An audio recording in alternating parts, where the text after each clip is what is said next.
Dear students and friends, so we are trying to complete the syllabus regarding the second language English of 10th standard. I hope the students who all are studying second language English are following my channel, that is Chetana Rao Amrita Varshini Vidyalaya. So most of the lessons, poems and also the grammar aspects will be covered here. So we will start with the new poem, that is The Quality of Mercy, written by William Shakespeare. Quality of mercy. Mercy means in Kannada you tell it as karune. So the quality of mercy, the need of that mercy in the life of every human being. So that has been highlighted a lot here, and the importance of this quality is being discussed in this poem, and it is written by the great poet or one of the greatest poets in the English literature, that is William Shakespeare. He was a poet, dramatist who is famous for his poems and dramas. He is well known for his sonnets. So what is this sonnet? It is a special way of writing the poem wherein there will be 3 paragraphs of 4 lines, or the 4 lines, or that 12 lines is divided into 3 paragraphs of 4 lines, and the last 2 lines, that is called as a couplet. So usually couplet gives you the overall conclusion for all those 12 lines or the aspect that is discussed in the 12 lines. But this poem cannot be called as a sonnet because here it is a monologue. It is a monologue from the drama, which is again written by William Shakespeare. So before going to the introduction of the poet, we will see the introduction to this poem, from where that lines or this poem is taken, especially which concentrates a lot on the mercy, the quality of mercy. Okay, just listen to my reading properly. You will come to know the proper introduction of this poem. The Quality of Mercy is a monologue by Portia in William Shakespeare's The Merchant of Venice. The Merchant of Venice, it is also written by Shakespeare. It's a drama, well-known drama. So before, in the second language, there was this drama, and one more thing is, even in the different syllabus, it has been introduced. Very well known drama written by Shakespeare. So here the Quality of Mercy is a monologue. Monologue means a speech given by person, or it is told by a single person. That is called as monologue. So it is taken from the Merchant of Venice. It occurs during Act 4, Scene 1. So in dramas you will have different scenes than acts. So here this comes in Act 4, Scene 1, set in a Venetian court of justice. So this situation was in a court. So that is very important. It is a speech in which Portia begs Shylock for mercy. So here Portia, she is giving the speech, or she is talking to Shylock especially for mercy, begs Shylock for mercy.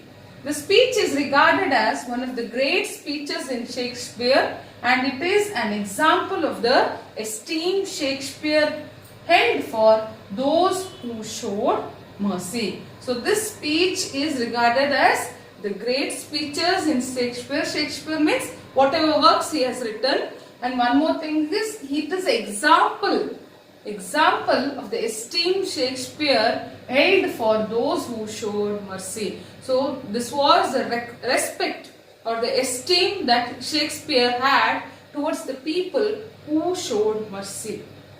So that is the background here.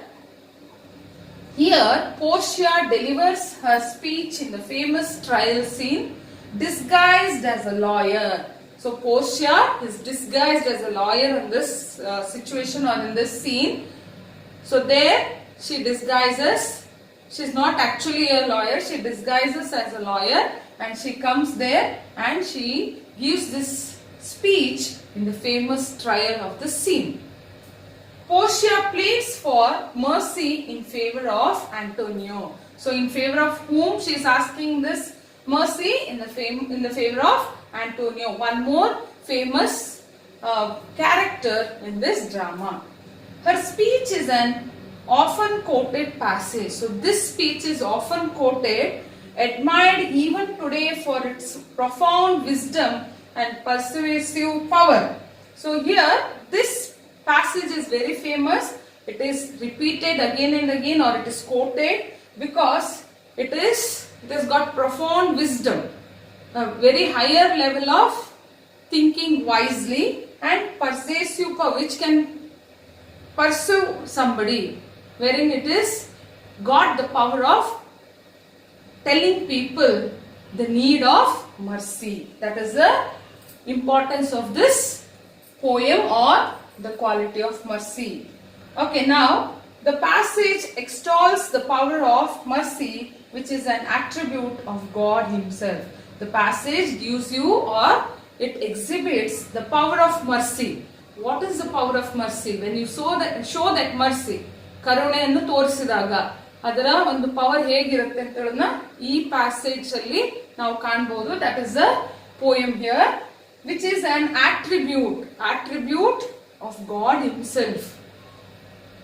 As if the part which we are discussing, or the poem which we are discussing, is the attribute to God itself. If you have mercy in you, when you think in that way, so this is what is the attribute of God Himself.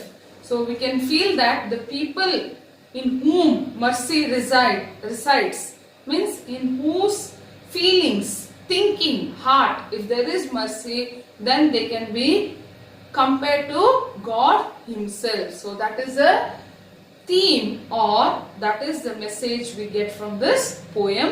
So that's why I have tried to give the introduction of the poem, because this is what is the background of the poem, and it is a very big drama, so we cannot go on discussing about that drama. That's why I have tried to give you the introduction in this way.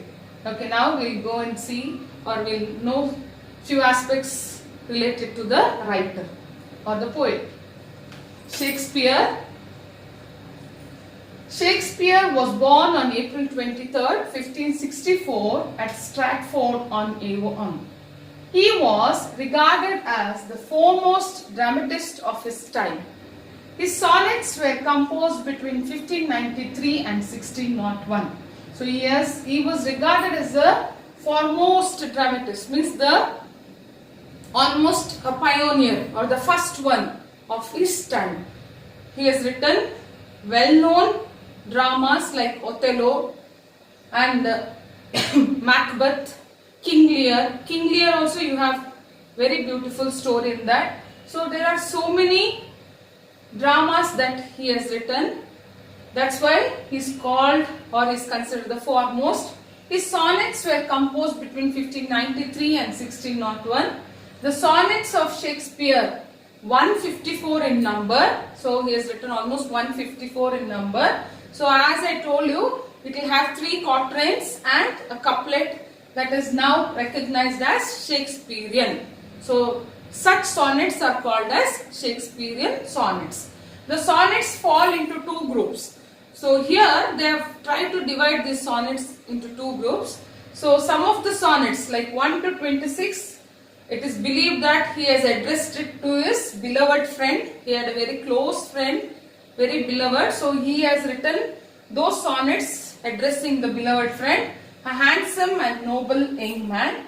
And sonnets 127 to 152 to a malignant but fascinating dark lady.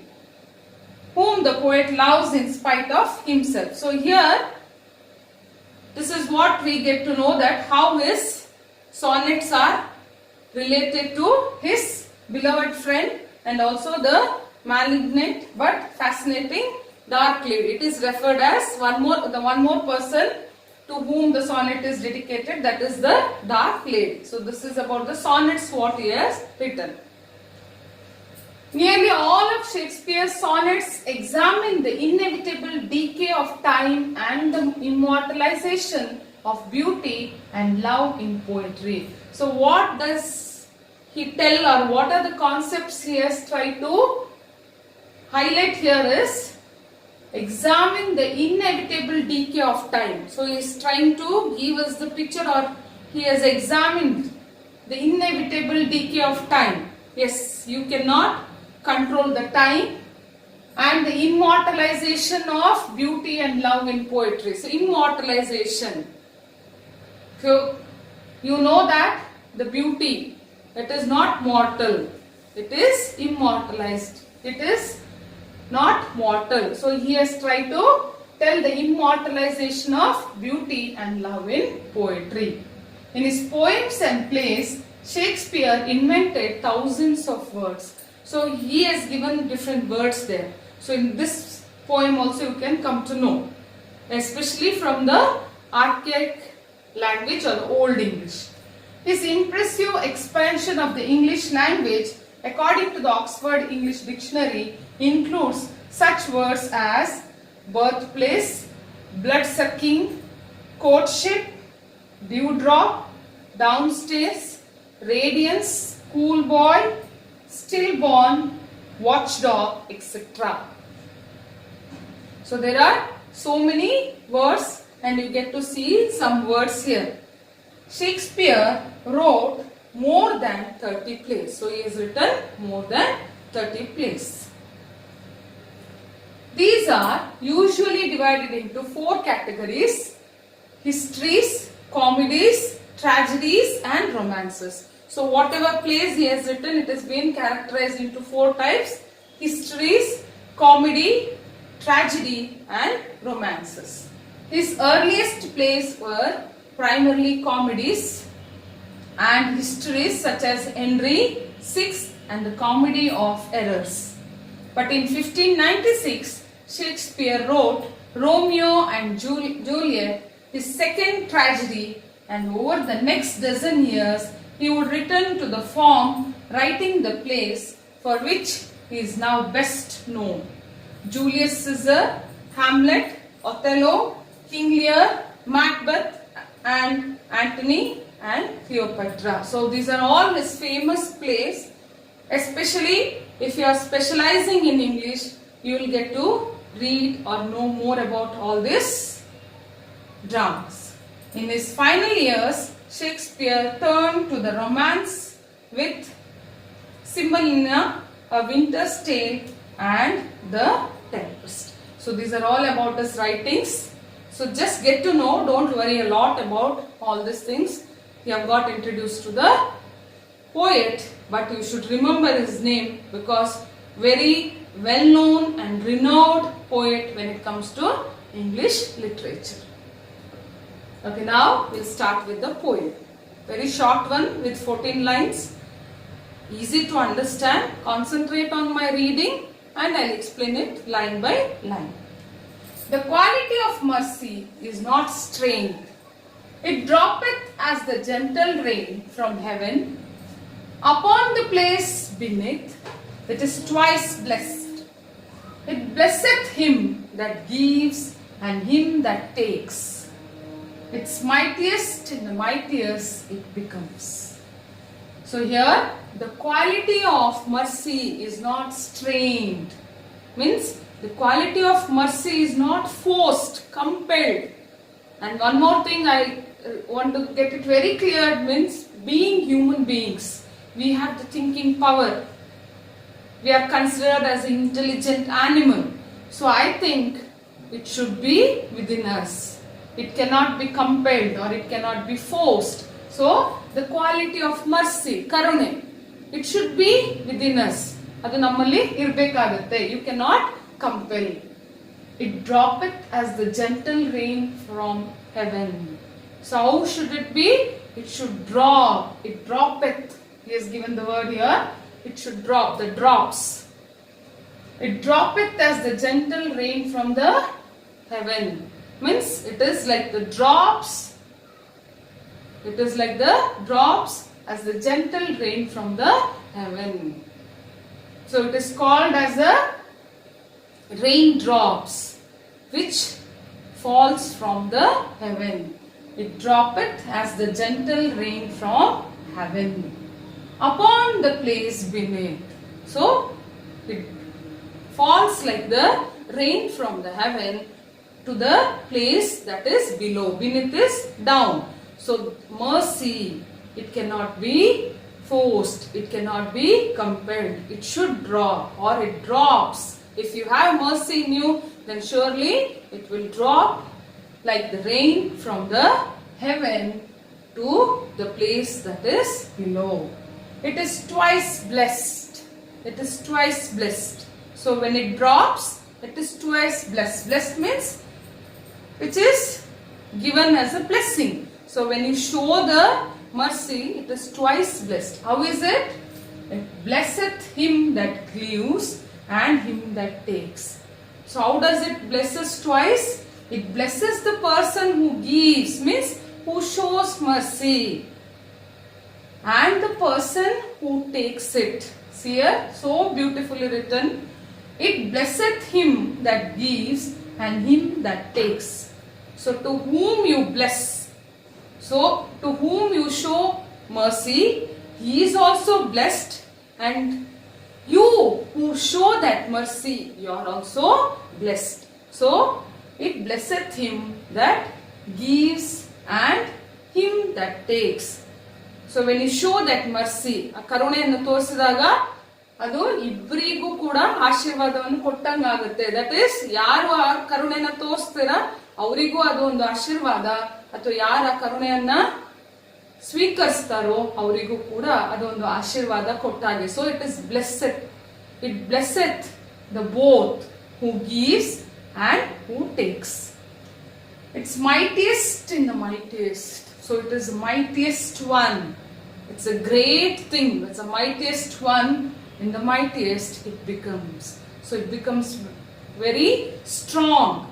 So when you show mercy, both are blessed, and it is really a mightiest one. It becomes for both. It is a blessing. The throned monarch, better than his crown, the scepter shows the force of temporal power, the attribute to awe and majesty, wherein doeth sit the dread and fear of kings, but mercy is above this sceptered sway. So here one more thing is the throned monarch, better than his crown. So here a king. So showing mercy, it should be a quality of a person as a king, which is really a very higher level of thinking. So it is a powerful thinking when you show mercy. So that is what is called the throned monarch, better than his crown. His scepter shows the force of temporal power. Scepter means a decorated rod carried by a king or a queen as a symbol of power. So you might have seen kings having a rod which is decorated, or it looks very majestic, which tells about their power, or which is a symbol of their power. But this scepter, it tells about the temporal power. What is temporal? Worldly power. It tells about the worldly power. It is temporal. It is temporary. The attribute to awe and majesty. So attribute is quality. The quality to have. Have is extremely powerful. The quality of being extremely powerful and majesty. What is that? Majesty is royal power.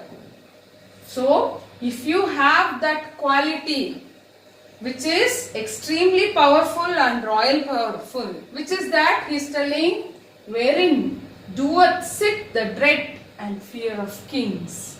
Wherein doeth, doeth is does. Sit the dread. Sit the dread is the threat and fear of things. So now here the power of the king is being explained. Having that scepter, it just shows about the temporal power. But the attribute to have and majesty, when you have that attribute, the quality or the character of being extremely powerful and royal powerful, then what does it do? Within, doeth sit, within you, if it sits, what does it do? The dread. Dread is threat.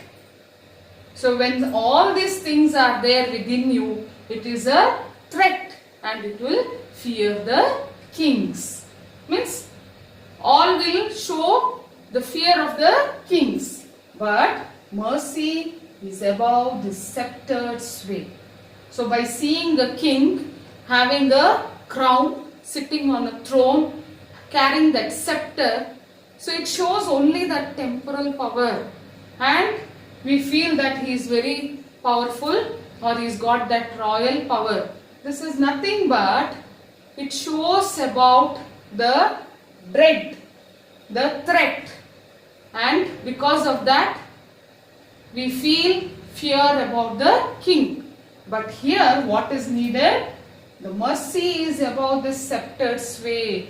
When mercy is within you, as a king, if there is mercy in you, then it will overcome all these things. So that mercy is above this sceptered sway. Sway is the movement. So having that scepter and moving and going about, it may tell about your power. It may tell that you are very majestic. But all these things will show that fear. But when you have mercy, it is above everything.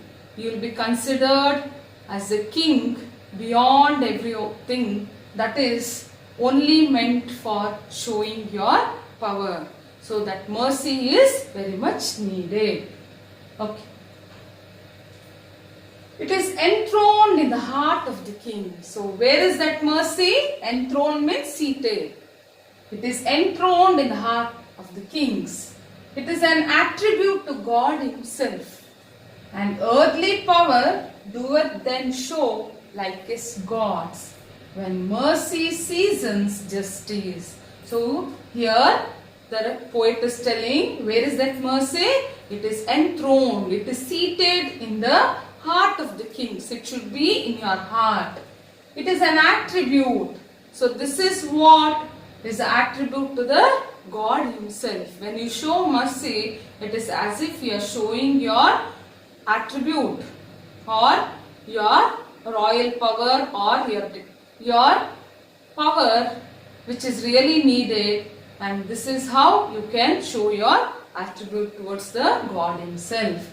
And earthly power doeth then show likest God. So earthly power means the power used on the God, on the earth or in a earthly life. And earthly power doeth then show like his God. So when you then do your or show your power, then you will be considered as a God because you are showing mercy. When mercy seasons justice. So when you show the mercy, it seasons justice, means tempers. It shows the justice. So that time you will be, the king will be considered as the God. So wherein the king shows mercy, then only he will be or he can be almost, he can grow to the level of, or he can be, or he will be praised to the level of the God. So mercy is very important. Okay. In the introduction itself we had learned that this is a monologue by Portia wherein she is trying to convince, or she wanted to get mercy regarding or towards Antonio, and thus she convinces the court, dare to give justice to Antonio, and thus she tried to convince the judge there, or the person who is going to give justice. Here you have lots of message, wherein even though person has made some mistake, there is provision to show mercy on him and give justice. And mercy is something which is considered very valuable, and being human beings, the mercy should be within us, and we should have that ability or wisdom to judge the situation or the person, and also we show mercy to the people. See, maybe some situations will be very drastic, wherein showing mercy itself will be very difficult, but when you read about several mythological stories, so you come to know how this mercy has been shown, and because of that there were lots of positive effects on those people on whom the mercy is shown, and very good results. So this poem helps us to know the need of mercy, and also you can tell that it builds the personality of the human being, that is our character, our way of thinking, and mainly the emotions that we show. All these things can be molded by knowing the value of mercy or the need of showing mercy. So this is very important poem. So you can read it and try to understand, read it again and again, and follow my channel for the further lessons or poems, and also the grammar aspects covered in second language English. Thank you.